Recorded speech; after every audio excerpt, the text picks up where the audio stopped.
நேயர்களே, காசாவினுடைய அந்த பேச்சுவார்த்தை என்ன நடக்கிறது என்பதை நாம் இப்போது தெளிவாக பேச வேண்டிய ஒரு காலகட்டம் இருக்கின்றது. காசாவிலுடைய மக்கள் ஆரவாரம், ஆயிரக்கணக்கான லட்சக்கணக்கான வீடுகள் தரைமட்டமாக்கப்பட்டு லட்சக்கணக்கான மக்கள் பட்ட நிலையிலும் ஊனமுற்ற நிலையிலும் இன்றைக்கு அவர்கள் வெற்றி பெற்றிருப்பதற்கு மிக மிக மிக மூல காரணம் அவர்களுடைய மன தைரியமும் உளவியல் ரீதியாக அவர்கள் உறுதியாக நின்ற காரணம்தான். உலகத்தில் சமகாலத்தில் கண்டெம்பரரி வேர்ல்டு சொல்வார்கள், சமகால நிகழ்வுகளில் வரலாற்றில் பதியப்பட வேண்டிய ஒரு ஆழமான நிலை உலகம் அனைத்து சமூகங்களுக்கான ஒரு வேள்வி, அவற்றில் வெற்றி கொண்டார்கள் காசா மக்கள் என்றுதான் சொல்ல வேண்டும். எத்தனையோ திடுக்கிடுத்தனங்களை யூத அரசியல் தலைவர்களும் வலதுசாரி சித்தாந்தவாதிகளும் காசாவை முழுமையாக அழிப்பதற்கும், குறிப்பாக அமெரிக்காவினுடைய புதிய ஆட்சிக்கு வந்த ஜனவரி 19 டொனால்ட் ட்ரம்ப் கூட தனது பதிவிலே, நாங்கள் காசாவை எடுத்துக்கொள்வோம், யாரிடமும் எந்த நிலையிலும் எதுவும் கேட்க மாட்டோம், அதை போன்று அது ஒரு ரியல் எஸ்டேட் மண்டலமாக மாற்றப் போகிறோம், அவர்களுக்கான வெளியிடங்கள் தேடினார்கள். முதலிலே எகிப்தை கேட்டாங்க, அதுக்கு பின்பு ஜோர்டானில் கேட்டார்கள், அதை பின்பு அவர்கள் ஆப்பிரிக்க நாடுகள் நைஜீரியா, டான்சானியா, இல்லையா, எத்தியோப்பியா, டுனிஷியா, இப்படி எங்கெல்லாமோ, லிபியா, எல்லா நாடுகளிலும் அவர்களை குடியேற்றி விட வேண்டும். ஃபோர்ஸபிள் எவாக்குவேஷன், அவர் வெளியே போய் தான் ஆகணுங்கிற நிலைமைக்கு இன்றைக்கு மாறி இருப்பது உங்கள் கண்களுக்கு ஆச்சரியத்தை அளிக்கலாம். இது ஒரு அதிசய நிகழ்வாகத்தான் நாம் இன்றைக்கு பார்க்கக்கூடியதாக இருக்கிறது. 2 வருடம் அவர்கள் சந்தித்த அந்த கொடுமை, பசி, ஸ்டார்வேஷன், பட்டினி, மரணங்கள், நடுங்கும் கூடிய ஆபத்தான பயங்கர குண்டுகள், சின்ன கதவு ஒலியை கேட்டாலே நம்மால் திடுக்கிடும், இடி சத்தத்தை கேட்டாலே பன்மடங்கு ஹைட்ரஜன் குண்டுகள், உலகத்தில் கண்டுபிடித்து இன்னும் சோதிக்கப்படாத பல குண்டுகளை சிறிய 350 சதுர கிலோமீட்டரில் அவர்கள் பரிசோதித்தார்கள் என்கின்ற பயங்கரவாதத்திற்கு இன்றைக்கு முடிவு கிடந்திருக்கிறது. இந்த முடிவில் காசா மக்களின் மகிழ்ச்சி எல்லையற்றது, அது அழிவற்றது. அப்படிதான் நாம் அதை அவதானிக்கின்றோம். இன்றைக்கு இந்த காசா மக்களுடைய மகிழ்ச்சி மட்டுமல்ல தோழர்களே, டெல் அவீவ் சதுக்கத்தில் யூத சகோதர சகோதரிகளும் ஏராளமானவர் கூடி தங்கள் மகிழ்ச்சியை அவர்கள் பகிர்ந்திருக்கிறார்கள். அவர்களுடைய மகிழ்ச்சி, ட்ரம்புக்கு அவர்கள் நன்றி சொன்னார்கள். டெல் அவீவினுடைய சதுக்கத்தில் அவருக்காக நொபேல் பரிசு கண்டிப்பாக கொடுக்கப்பட வேண்டும் எனவும் அந்த மக்கள் பலர் உணர்ச்சி பொங்க கூறிய சம்பவத்தையும் நாம் இங்கே பார்க்கிறோம். இதில் என்ன உண்மை என்றால், நீங்கள் அந்த காணொளியில் அவர்களுடைய பேட்டியை பார்த்திருப்பீர்களா என்பது எனக்கு தெரியவில்லை. ஆனால் அவர்களுடைய துயரத்தை நாம் கண்டுபிடிக்க முடிந்தது. ஏனென்று சொன்னால், அந்த அளவிற்கு ஒரு நிம்மதியற்ற வாழ்க்கையை அந்த மக்கள் அந்த மண்ணில் வாழ்ந்து கொண்டிருக்கிறார்கள்.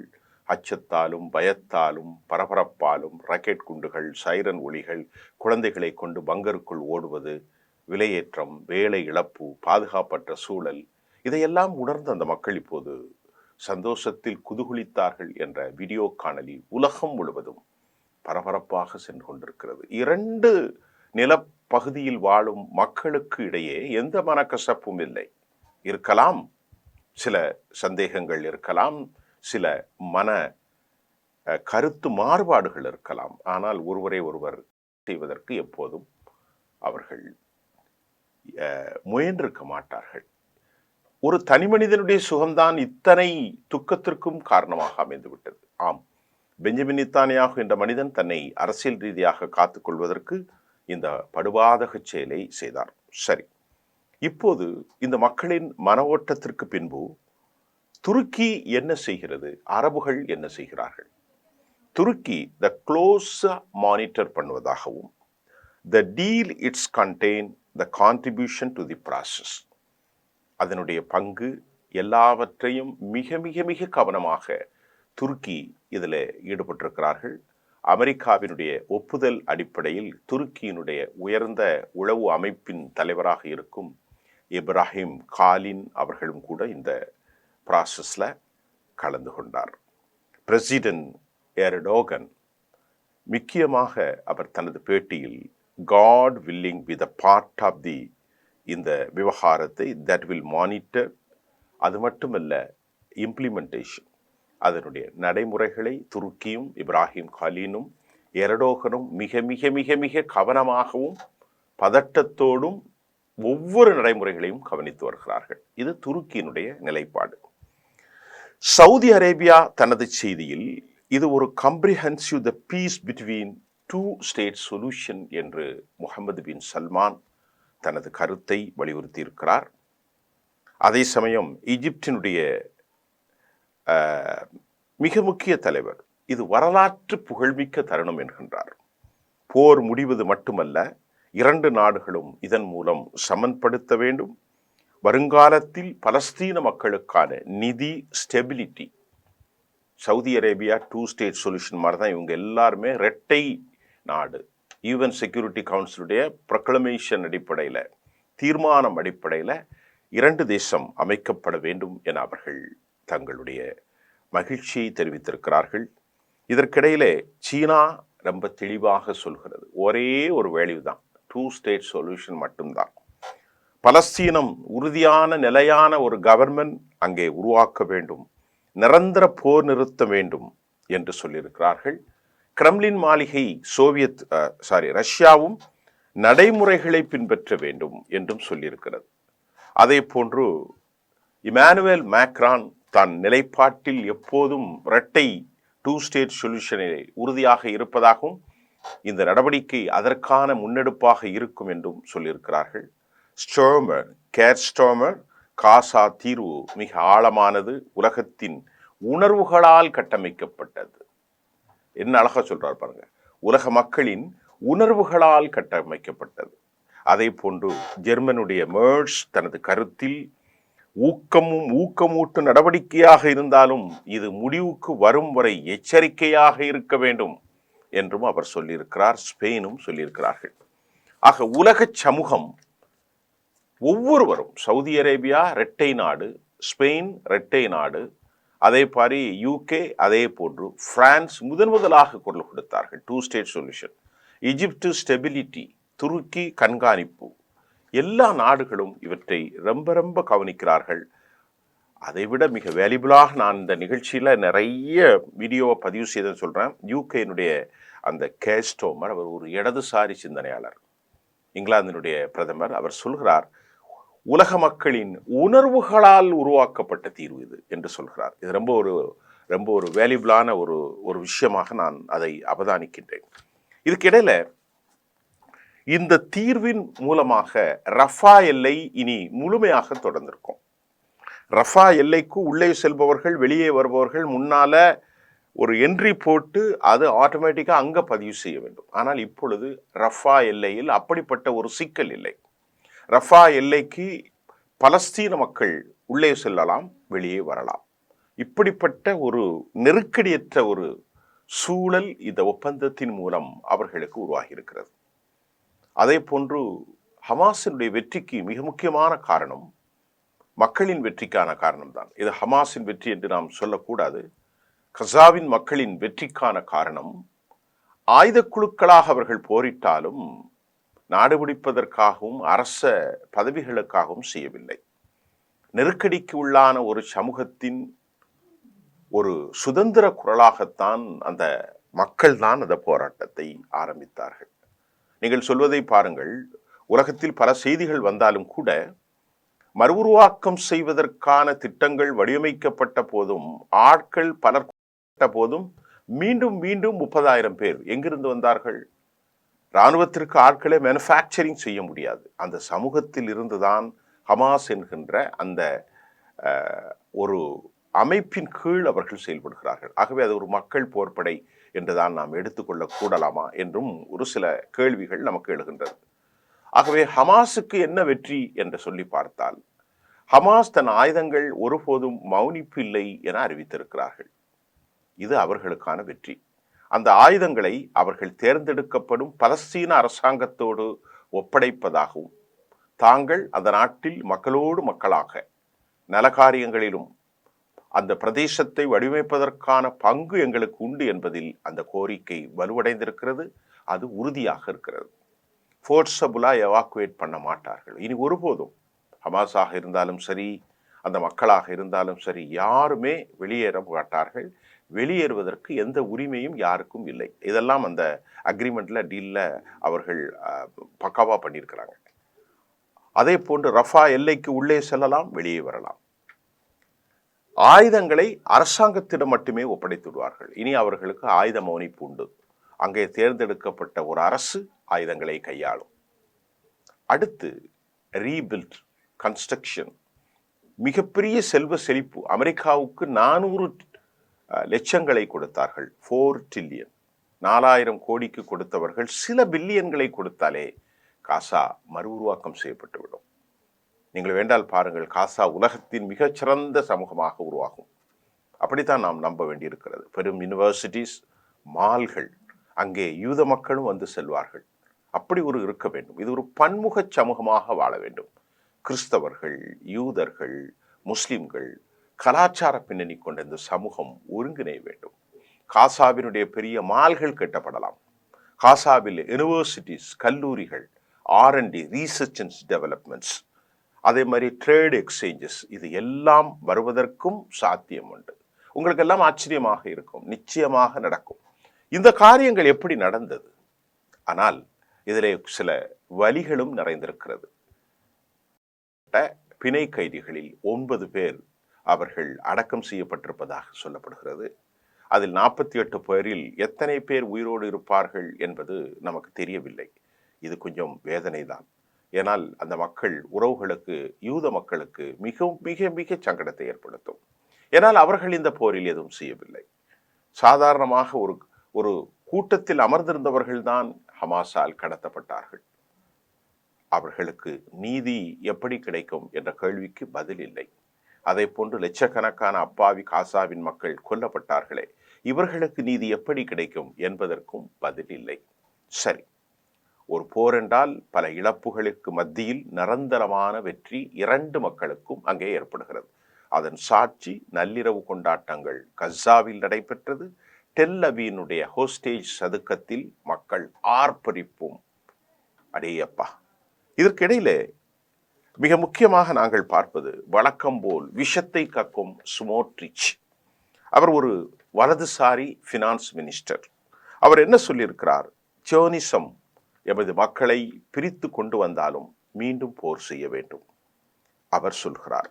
அதே போன்று இளைய தலைமுறை நடைமுறைகள், நடவடிக்கைகளை தொடர்ந்து யூத இரத்தத்தை இன்னும் அவர்கள் சிந்துவார்கள். என்ன சொல்றார் தெரியுமா? ரொம்ப மோசமான கருத்து. இன்று வரக்கூடிய இளம் தலைமுறையான பலஸ்தீனர்களை நீங்கள் விட்டு வைத்தால் அவர்களுக்கு யூதர்களின் இரத்தம் உணவாக அமையும் என்று சொல்லியிருக்கிறார்கள். த ஜாயிண்ட், த ஷார்ட், அது என்ன சொல்லுது, செலாபரேஷன், அந்த ஒரு செய்தி தலைப்பில் அவர் இவ்வாறு சொல்கிறார். நீங்கள் விட்டுவிட்டால் அவர்கள் எங்கள் மக்களின் இரத்தத்தை கொடுப்பார்கள். அப்படி என்றால் பலஸ்தீனத்தில் இளைஞர்களை நீங்கள் கொள்ளுங்கள் என்று சொல்கிறார். அப்படித்தான் ஸ்மோட்ரிச்சுடைய கருத்து. ஹோஸ்டேஜை திருப்பி கொண்டு வந்த பிறகும் தாக்க வேண்டும். ஹமாஸ் முழுமையாக அழிக்கப்பட வேண்டும். ஆயுத மண்டலம் இல்லாத பலஸ்தீனத்தை உருவாக்கி இதுதான் இஸ்ரேலின் பாதுகாப்பு என்கின்றார் ஸ்மோட்ரிச். அடுத்த இளைய தலைமுறை பலஸ்தீனத்தில் இதே நடவடிக்கையை தொடர்ந்து அவர்கள் யூத இரத்தத்தை சிந்துவார்கள். எனவே we cannot join, இந்த விவகாரத்தில் ஒருபோதும் நாங்கள் ஆதரவு அளிக்க முடியாது. இந்த கொண்டாட்டங்கள் எங்களுக்கு எந்த மகிழ்ச்சியும் தராது என்று பெசலேல் ஸ்மோட்ரிச் தன் கருத்தை மோசமாக வைத்திருக்கிறார். ரைட் விங்ஸினுடைய பெஞ்சமின், அதாவது பென் கேவிர் என்ன சொல்கிறார் என்றார், தொடர்ந்து ஹமாஸ் இருக்கும் பட்சத்தில் இதற்காக நிலைமை சிக்கலாகும். இவனும் மோசமான ஒரு ஆள். கிடியன் சார் என்ன சொல்கிறார்? நாங்கள் வாக்களித்தாலும் இஸ்ரேல் சேஞ்சஸ் ஓவர் த மோசமான ஒரு நிலையை தான் இந்த ஒப்பந்தம் ஏற்படுத்தியிருக்கிறது என்று யார் சொல்லியிருக்கிறார்? Gideon sir. கிடியன் சார் யாரு? இஸ்ரேலுடைய வெளிவிவகாரத்துறை அமைச்சர். Israel did not give up on any of this war objective as set by the Security Cabinet. பாதுகாப்பு அமைச்சரவையில் நிர்ணயிக்கப்பட்ட எந்த ஒரு போர் நோக்கங்களையும் இஸ்ரேல் கைவிடவில்லை என்று சொல்கிறார். எவ்வளவு பயங்கரமான ஒரு செய்தி!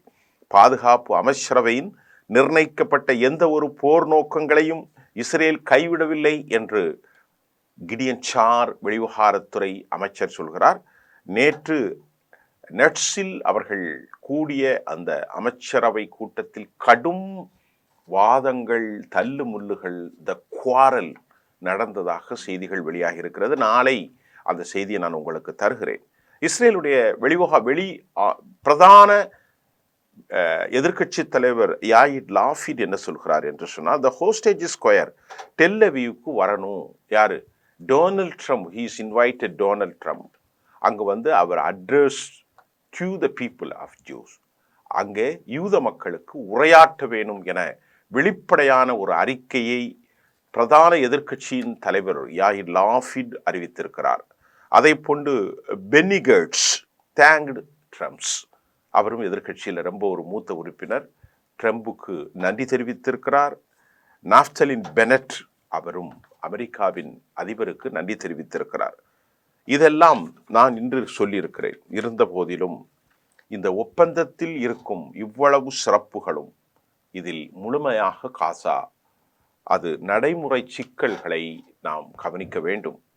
ஸ்பெயினுடைய அதிபர் கவலையை தெரிவித்திருக்கிறார். பிரிட்டன் உலக மக்களின் கூட்டு மனசாட்சியின் மாபெரும் வெற்றி, அவர்கள் உணர்வுகளின் வெற்றி, இதெல்லாம் சரிதான். ஆனாலும் மிக கவனமாக. ஆனால் இங்கே ஒரு விவகாரம் என்னவென்றால், அமெரிக்க அதிபருக்கு ஒரு பெரும் புகழாரம் இங்கே சூட்டப்பட்டிருக்கிறது. ஆரம்பத்தில் ஒரு தடித்த வார்த்தைகளை அவர்கள் பயன்படுத்தினாலும் உணர்வுகளை ஒப்புக்கொண்டார். இஸ்ரேல் பெஞ்சமினை கூப்பிட்டு சொன்னார், இனி நீ அதிக காலம் உனது ஜம்பம் செல்லாதப்பா. யூரோப்பிய யூனியன், ஆப்பிரிக்கா, ஆசிய மண்டலங்கள், உலகின் செனட்டில் உறுப்பினர்கள், காங்கிரஸ் உறுப்பினர்கள், யுஎன் செக்யூரிட்டி கவுன்சில், அது மட்டுமல்ல எல்லோருமே 2 ஸ்டேட் சொல்யூஷன் என்று சொல்கிறார். நாம 2 பேரும் என்ன செய்ய முடியும் அப்படிங்கிறத அறிவுறுத்தி தான், கடுமையான அழுத்தத்துக்கு மத்தியில் தான் பெஞ்சமின் நெத்தானியாவுக்கு வழிவந்திருக்கிறாரே தவிர மற்றபடி அவர் வழி வரவில்லை. காரணம், அவருடைய வலதுசாரி சுமோட்ரிச், அதே போன்று கிடியன் சார், அதை போன்று பென்கேவிர் போன்றவர்களை இன்றைக்கு ஆட்சியிலிருந்து அநேகமாக தங்களுடைய ஆதரவை விலக்கிக் கொள்ளலாம். அப்படி விளக்கும் பட்சத்தில் ஒரு அன்செர்டினிட்டி, நிலையற்ற ஒரு சூழல் இஸ்ரேலில் ஏற்படும். இஸ்ரேலில் தேர்தல் வரும். இனி பெஞ்சமின் நெத்தானியாவுக்கு ஒரு நல்ல சூழல் அமையாது என்பதையும் நாம் இங்கே கவனிக்க வேண்டும். உலகத் தலைவர்களின் வாழ்த்துக்களோடு, உலகத் தலைவர்களின் புரிதல்களோடு இஸ்ரேலுடைய யாயிர் லாஃபிட் போன்றவர்களின் கருத்தையும் நான் உங்களுக்கு வைத்திருந்தேன். அவற்றில் வலதுசாரிகள் நாங்கள் இதை ஆதரிக்கவும் முடியாது, இந்த கூட்டு பிரகடனத்தை நாங்கள் ஒப்புக்கொள்ள முடியாது என்று சொல்லியிருக்கிறார். ஆனால் இங்கே ஒரு நல்ல விஷயம் என்னவென்றால், பலருக்கு பல சந்தேகம் வருகிறது. இது கைவிடப்படுமா, இது கிவ் அப் அப்படின்ற சில கேள்விகள் எழுந்தாலும் இனி அது சாத்தியமில்லை. ஏனென்றால் உலகம் முழுவதும் பார்வையில் அமெரிக்காவின் தலைமையில் போடப்பட்ட ஒரு ஒப்பந்தத்தை இனி யூதர்கள் அத்துமீறி அந்த மண்ணில் குண்டு போட்டால் இனி உலகம் தாங்காது. பொறுத்திருப்போம். இதுதான் இன்றைய கூடிய செய்தி. இன்றும் பல தகவல்களை பேசிக்கொண்டிருக்கிறார்கள். திங்கட்கிழமை மாலைக்குள் இறந்து போன அந்த பிணை கைதிகளுடைய உடல்கள் ஒப்படைக்கப்பட போகிறது. சமாதானம் தேவை, அமைதி தேவை. ஒரே ஒரு வார்த்தை, எல்லாவற்றுக்கும் மேல் எல்லாம் வல்ல இறைவன் ஒரு காரியத்தை நாடினால் அது நடக்கும் என்பார்கள். கற்பனைக்கு அப்பாற்பட்ட சில சமாதானங்கள் தான் உலகத்தை வடிவமைப்புக்கும். ஒருபோதும் வெறுப்பும் நோயும் நொம்பலமும் உலகத்தில் அது கருவறுக்கப்பட வேண்டும். அப்படிப்பட்ட ஒரு நொம்பலம் இங்கே ஏற்பட்டிருக்கிறது. பசி, கொடுமை, தாகம், பாலியல் பலாத்காரம், கற்பனைக்கு ஒப்பாத வெடிமருந்துகள் கிடங்கு. இன்றைக்கு கூட சொல்லியிருக்கிறார்கள், கஸாவில் பாதுகாப்பட்ட மண்டலம் பல இருக்கிறது, போகாதீர்கள். கான் யூனிஸ் பகுதிக்கு போகாதீர்கள், பல இடங்களுக்கு போகாதீர்கள். பைத்துல் ஹாம், என்னால் அங்கிருந்து கண்ணி வெடிகள் புதைக்கப்பட்டிருக்கிறது. இன்னும் பல தசாப்தங்களுக்கு இது தோண்டப்பட்டு கொண்டே இருக்கும். இந்த மண்டலம் ஒவ்வொன்றும் பாதுகாப்பு மண்டலமாக மாறுவதற்கு உலகம் முழுவதும், குறிப்பாக அரபுகளுக்கு அதிக கூட்டு பொறுப்பு இருக்கிறது. ஏனென்றால் அது நாளை அவர்களுக்கு கேள்விக்குரிய ஒரு சம்பவம். தன் சகோதர இனம் அழிந்து கொண்டிருக்கிற போது கொடுத்த செல்வத்தை எப்படி நீ பயன்படுத்தினாய் என்பதுதான் அவர்களுக்கான முதற் கேள்வியாக இருக்கும். அதை அவர்கள் செய்வார்கள் என்று நாம் நம்புகிறோம். அமெரிக்க அதிபர் ஒரு உலகத்தின் புகழ்பெற்ற தலைவராக அவர் மாறியிருக்கிறார். அப்படித்தான் இன்று வரை. நாளை மீண்டும் அது முழு வடிவம் கொடுக்கின்ற போது மற்றொரு செய்திகளோடு நாம் உங்களை சந்திப்போம். நன்றி.